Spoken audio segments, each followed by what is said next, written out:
За зээл хүсэгчдийн одоо төрийн байгууллага, банк, натрат гэсэн энэ давтамж хандлтыг багасгая.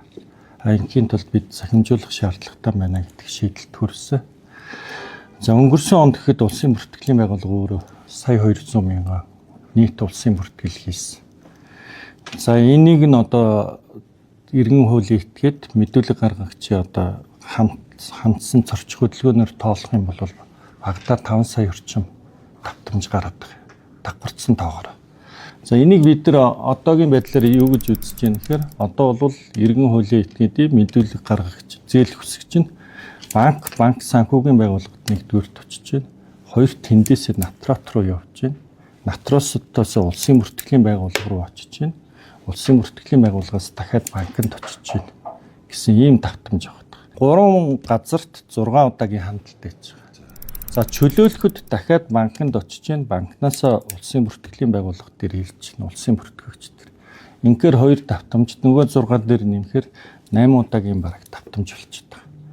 Тэгэхээр энийг бид нар захимжуулалтын хувьд яаж шийдэх юм бэ гэхээр иргэн банк ус санхүүгийн байгууллага гэдэг ганцхан харилцаа үүсгэж байгаа. Тэгэхээр банк ус санхүүгийн байгууллагаасаа натрот руу одоо барьцааны гэрээг гэрчлүүлэх.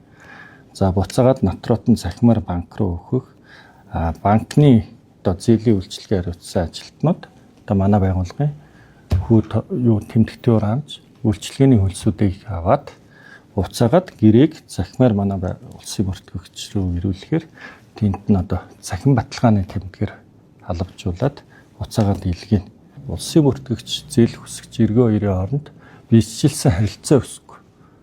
За улсын бүртгэлийн байгууллагын одоо удирдлагуудын санаачлагыг бол дэмжиж байна.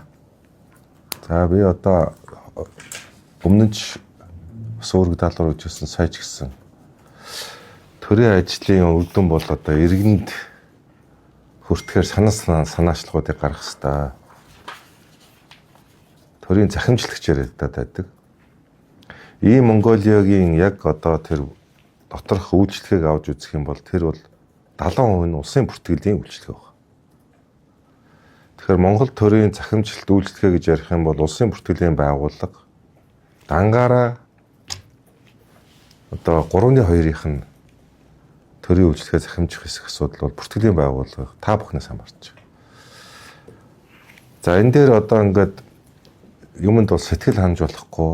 Одоо энэ бол та бүхний танилцуулж байгаа тоо мэдээлэл харахад бол гол эд хөрөнгийн одоо барьцаалбар ийм бүртгэл барьцаанаас чөлөөлөх бүртгэл гэхэд жилдээ одоо ингээд 265 мянган бүртгэл бүртгэгддэг юм байна.